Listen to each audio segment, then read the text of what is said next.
about Spa-Francorchamps, and we've had a bit of a chat with some people in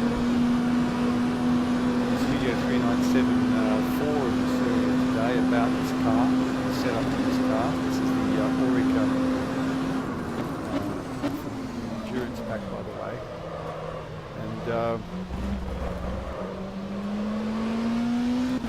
and somebody was saying they really found it a bit understeery, and said if anybody does any better, let them know. So I couldn't resist. So I've loaded this car on defaults, medium tyres. You can already see there the fronts are getting hot, which does substantiate that person's comment that the car tends to be understeering defaults. So we're medium, we're on engine mix race rather than race lean. And what we're going to do is just try to set a benchmark lap here on defaults, and then take this car through a little bit of a setup process and see if we can't dial it in a bit. It does tend, you can see here, the fronts are getting very hot. It definitely has a tendency towards understeer. Traction control I have on, let's check, position 1, I think which is the lowest. Whoops, show David. The lowest without turning it off. Which I think for benchmarking purposes is probably a good compromise. Definite tendency towards throttle oversteer as well, over slow corners.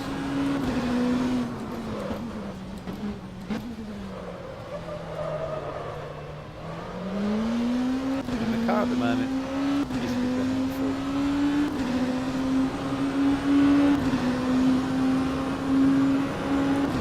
This is my first attempt at a lap.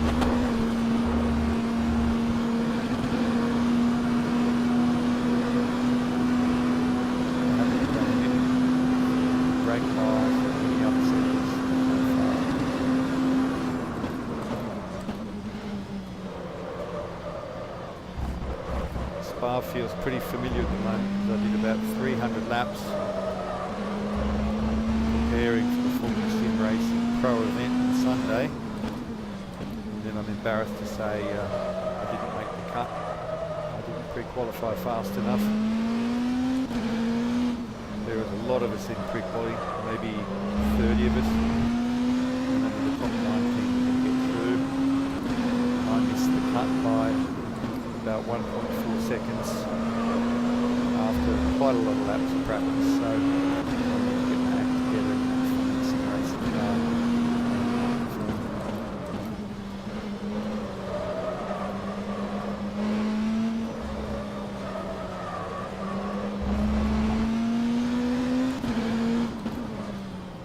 So we've got understeer off throttle,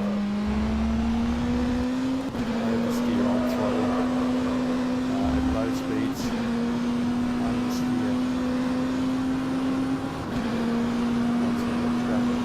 You see there in the graphic, the tyre graphic, we've got fronts that are a lot hotter than the rears, and that's the dead giveaway that you've got an understeer car.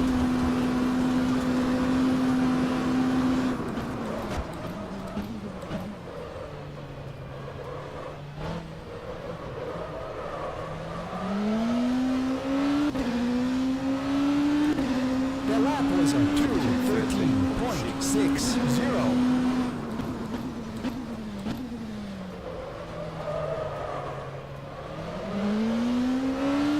Keep trying off camera, just get a benchmark lap, get a better lap, at least alive. So Spa is a very long lap, so for that reason we've quickly dived into a very short oval called Nazareth. And Nazareth is like a 23-25 second lap depending on the car, and Spa is a 2-minute lap. So you've got to do the maths to realise I can achieve a hell of a lot in 25 seconds. So the car. The setup is unchanged. Observe a couple of things, including lap times. There's the understeer, which is pretty normal in Nazareth. That's the start line. We've got to get the nose in.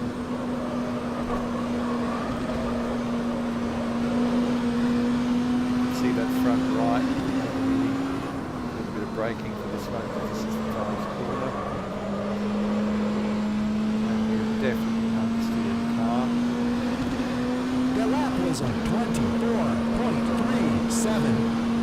Do another calibration lap. Make sure it's the driver error, driver improvement, flattering our changes.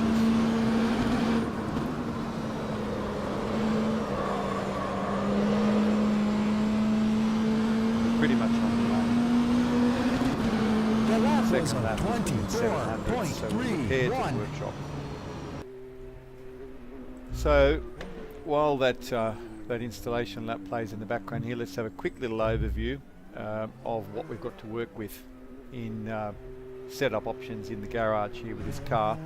Pretty straightforward, no changes to gearing. We've got steering wheel lock, diff, we've got power, coast and preload, which I think is going to come in very important. No front wing change, but we've got rear wing adjustment, and of course we've got cooling level via taping the radiator and engine mix. We're going to leave that on race for the whole duration. We've got no third spring adjustment, but we've got rear third spring packers available, it seems. And then we've got suspension. So we've got four-way adjustable suspension. So we've got slow bump, slow rebound, fast bump, fast rebound, and packers on all four corners. Interesting to see this 7979, 7979. Not a lot of love has gone into those damper settings. But you know what? Traditionally, I get straight into suspension settings, but I am going to. But what I'm going to do here, first of all, is have a look at the impact of ride height, because we already know we've got an understeering car, and increasing the rear ride height can have a massive impact on that. So before I go into dampers, I just want to get a sense for what happens with ride height.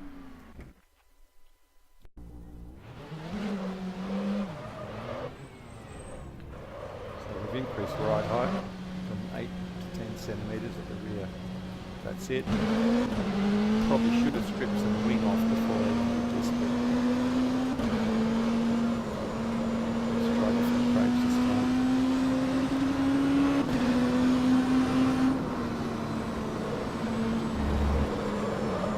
It is turning better.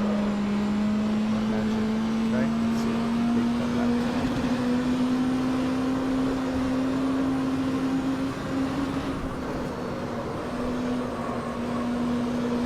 Big difference. Put those temps on right there. Don't spot it, not that much. Isn't that fascinating? We're up 0.6 of a second.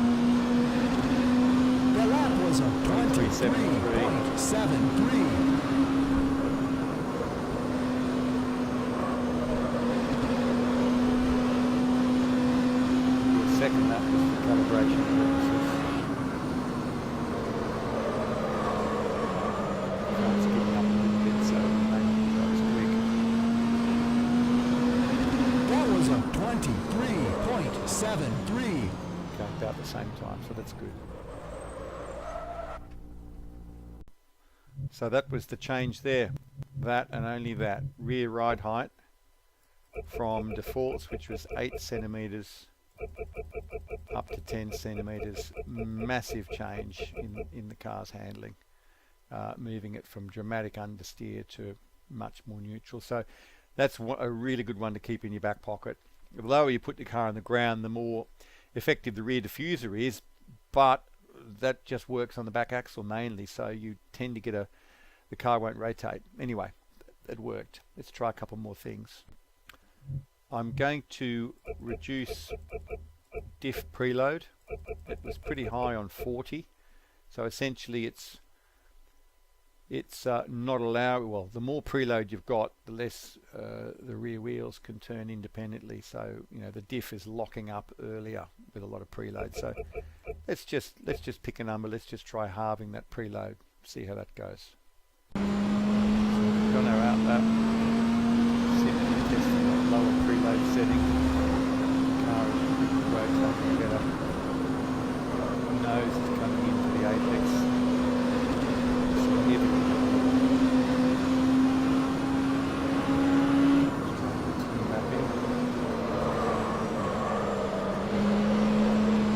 Get a better lap time. That was a 23.86.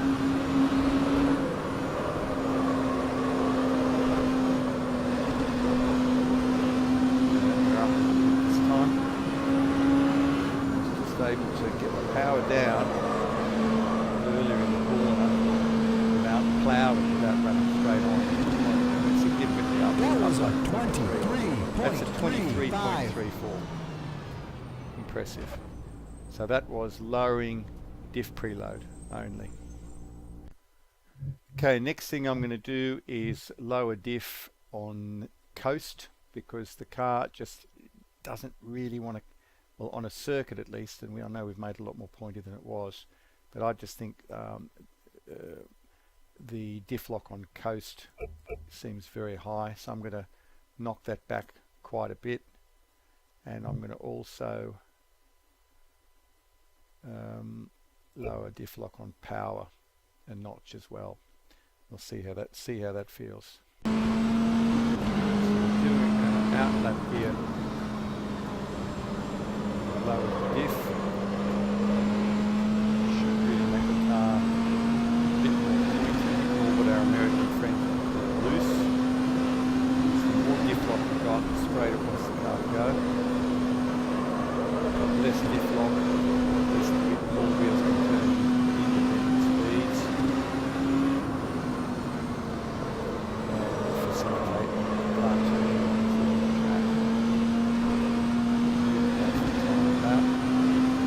Was a 23.92. Now I had to restart the session with the black flag from the pit stop, so penalty, and I reversed it too long.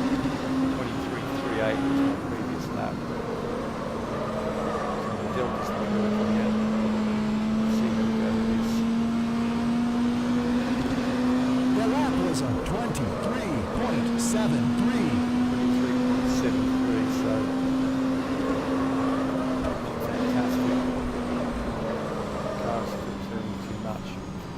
but I'm not going to increase the diff yet. I want the car naked for a bit longer without diff. Going to do an obvious one now, and usually it's the first thing I do is pull the wing off, but I was so interested to see the impact of ride height. I haven't done it yet, so let's pick a number. We'll pull this down from 7 to about a 3 or a 4. Let's try a 3. And bearing in mind, if we find we've not got enough rear grip, we have another big tool in our arsenal, which is ride height again. So if we're looking for speed at a place like Spa, instead of banging up the rear wing and costing ourselves a whole lot of drag, we might choose just to lower rear ride height. So let's see how we go with rear wing at that lower level. So we're on our outlet now, lowered the rear wing. Predictably the nose is really coming in now.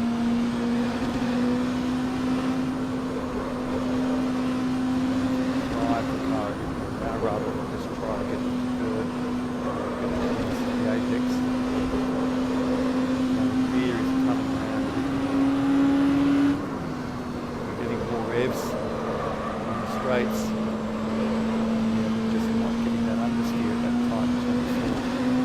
The lap was a 23.63.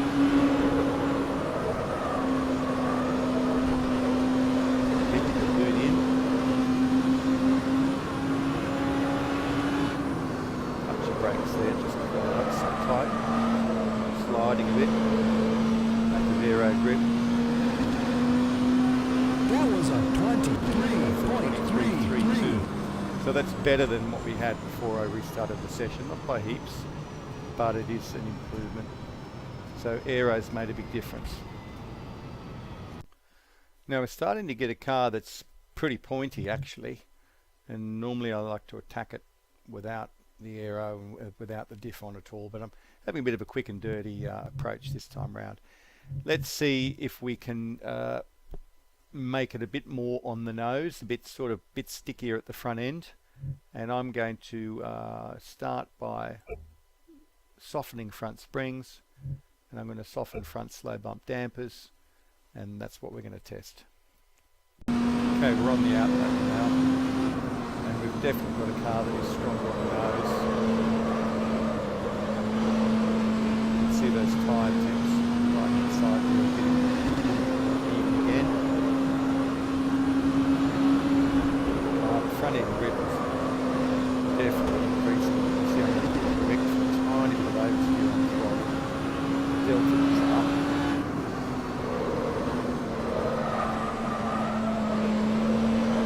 I have oversteer there. That was a 23.27. That's the quickest lap time yet. Definitely got this car gripping the front end.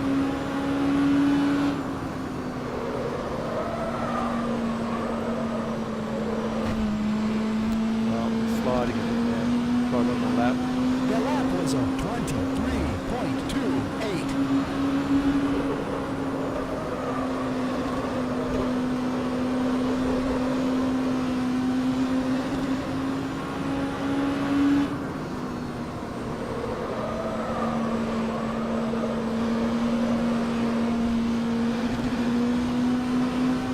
The lap was a 23.26. Now that's starting to feel a lot stronger on the front end, and bearing in mind that when we move away from Nazareth here, which we've got pretty much steady state cornering, we have what the big stopping zones and the big acceleration zones in low gears, and both of those things tend to put the car into oversteer. We've got to stop and think, well, once we get back to a road circuit, typically we've then got to dial out some of this oversteer, but you know, it's not going to hurt us to find out how much is available. So we know front springs worked really well. We've got plenty of tweaking we can do with dampers, but I think we'll do that at the track in question. One more little trick up our sleeve is to increase rear anti-roll bar. So that's our next little game. Stiffening the rear anti-roll bar moves the balance forward again, a bit like changing the springs and dampers in the front that we've already done. So let's see how that goes. Now this is our out lap. You can see from the tyre temps alone, or on a time lap now, you can see the relative temperatures of the right hand side, front and rear. We've now got the rear moving around a lot better than it was. Instead of just getting the front tyre overheating, we're getting a lot of heating in the rear. It's not necessarily manifest itself in no, there's in a back pocket. We know that we'll get the car rotating a whole lot more if we want to using the rear anti-roll bar. I'll try for one good lap. You can see now I'm drifting, I'm in four-wheel drift. No longer oversteering. Let's try for that. That was a 23.68. Of course, with each change to the car, we've got to learn how to drive it a bit differently. This time we've got a forward drift going on.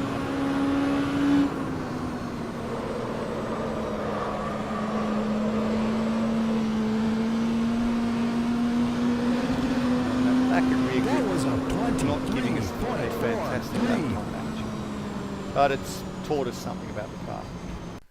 Now if I wanted and needed to keep putting the car further onto the nose, options I've got are lower slow bump on the nose, increase slow rebound. You can see I've already lowered slow bump there from 7 to 6.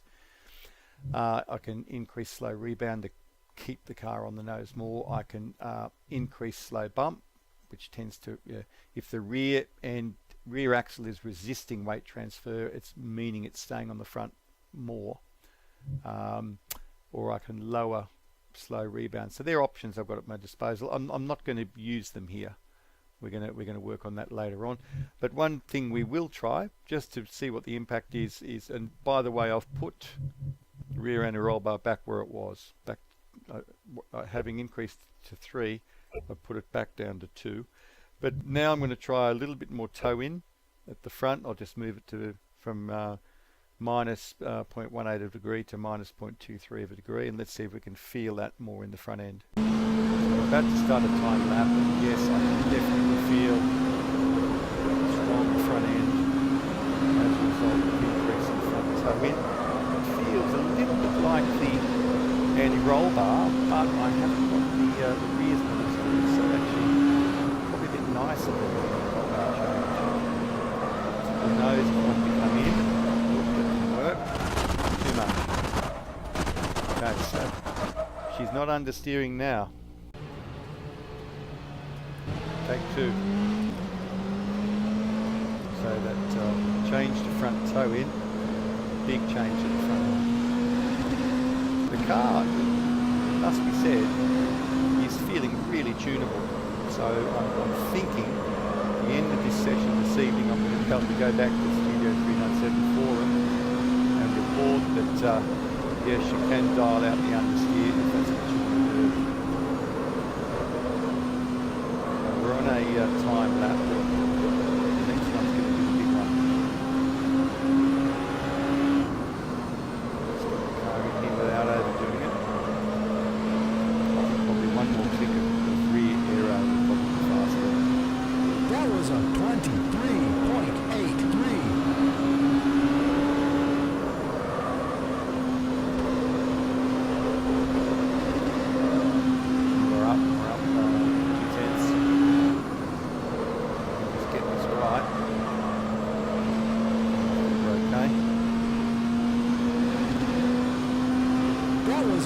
Yeah, that's a 23.16. So we've gained 10th and a half there, and definitely got a very strong front end.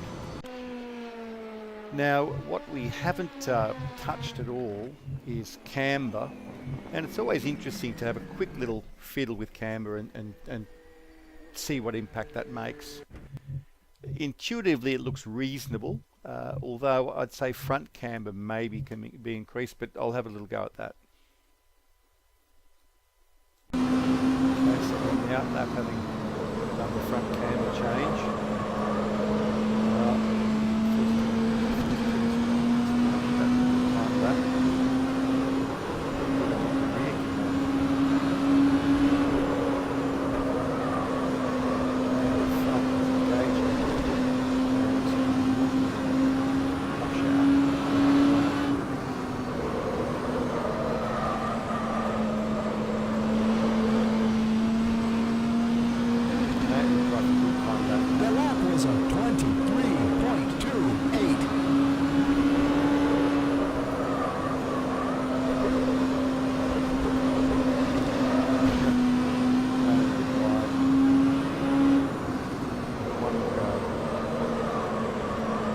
See why I don't do this at Spa. Doing an outlap.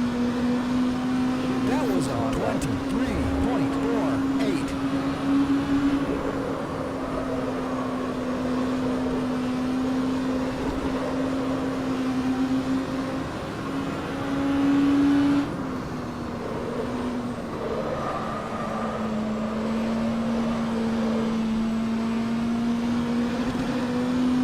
That was a 23.26. Okay, well it's not significantly quicker, but it's certainly not slower, and it felt good. So we just bear in mind that there's a range there we can work within between -2 and -2.5.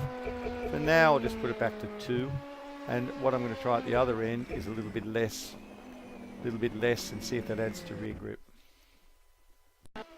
Okay, rear camber change from -1.5 to -1.3 felt quite different. The rear end, if anything, felt quite planted, and the car moved a little bit back into an understeery scenario. So we'll take it back to where it was, but we'll put that in our back pocket and just remember that dropping it down to 1.3 did add some rear grip, so because we might need to know that later on. I think we're done. So we'll head back to Spa. So here we are back at Spa, and we've got the setup that we just left Nazareth with. Leave fuel the same. What other things are we going to do? We'll see if we can manage with that rear wing down on 3. I mean, low wing is good for speed. Rates, we're going to pick some other low-hanging fruit as well. Having done our benchmark on defaults at 2 minutes 12.5, which is what I ended up with. I went slightly quicker off camera with another lap. We'll put some grill tape on. Suspension, we'll leave it with what we arrived from Nazareth. We've left that toe in there. Chassis, nothing adjustable, nice and simple. And advanced settings, brake duct blanking. Spa is very easy on brake, so I'm going to increase that blanking slightly. Going to increase pedal force slightly. I wasn't getting any lock-ups at all. Traction control map, we'll leave that on 2. So we're ready to get out there and try and do a lap at Spa. So here's where I get to talk over the lap. And we got, you can see a bit of a scrappy start to that, but we managed to get about 2.7 seconds quicker than our benchmark lap that we did on defaults before hitting the Nazareth and doing the initial tweaks at Nazareth, and then a few more tweaks back here at Spa, which I'll compare in detail in the garage, but we did a couple of changes to diff, including preload, to get the thing coming to the apex better at the tight twisty sections of Rivage and the corner of No Name and Campus and Almedi. What else? We put the rear wing back up to 4 because I had oversteer and the rear was washing out in the high speed corners.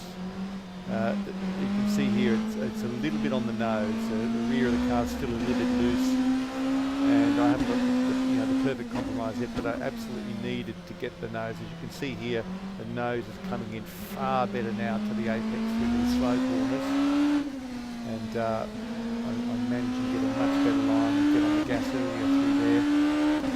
And the rear wing on 4 helped a bit through corners like this one, where I was just consistently getting oversteer and having to get out of the throttle. And so you can see it on the screen there, we ended up with a 209.849. The following lap I was about 0.25 up, messed it up, but let's call it as it was, at 209.849. The benchmark lap was at 212.5, and that's running decent cooling as well. I initially blanked the radiator 75%, but I was getting 123 engine temp and blowing smoke, which I don't think really in the spirit of the exercise. And everything else is the same tyres, same fuel load. So 2.7 seconds is not really sneezed at, and of course most of that is in sector 2. But certainly we don't have a car that's understeering anymore, and the usual things can be done if you want to correct it and make it less oversteering, for example. So I'm going to load defaults and just do a quick little recap and see where we went with this. Gearing we can't change. The setup on the left is the one that I ended up with. The setup on the right was default. So you can see here, big drop off in diff preload. That just made the car far more willing to turn in, and took that understeering tendency, further took that understeering tendency away. Took reductions in both power and coast on the diff. Rear wing we ended up with 4. We went as low as 3. Nazareth, but ended up with 4 for Spa. Put a little bit of tape on the radiator, only 25%. Suspension, we went front, softer on the front end, 800, softer on slow bump. Rear spring rate, we increased 1200. Rear ride height, remember by bumping that up from 8 to 10 centimetres, that really changed the balance. put the car a lot more on the nose as well. A little bit more front toe in. Shows you there's no changes with this car available. And look at that. Tyre pressures, camber is all default, and of course we're on the medium tyre with both. We added a bit of brake duct blanking because the brakes tend to run very cool. And I haven't experimented much with maximum pedal force on the braking, but seem to be pulling the car off quite well. And you can see here traction control, as described earlier, we are running just on traction control too. So that concludes the exercise. The car was certainly feeling a lot nicer, a lot more drivable at the end of that little process. If I was fettling it for a proper race, I would spend a little bit more time again, possibly wanting to just make it a little bit more manageable, because it did require a bit of counter steer from time to time, but we certainly managed to get the car going to the apex. So thank you very much. Hope that was a bit of fun. I'm going to post the final setup on the Studio 397 forums if anybody's interested. So thanks, peace out, have a good time, see you on track sometime. Bye.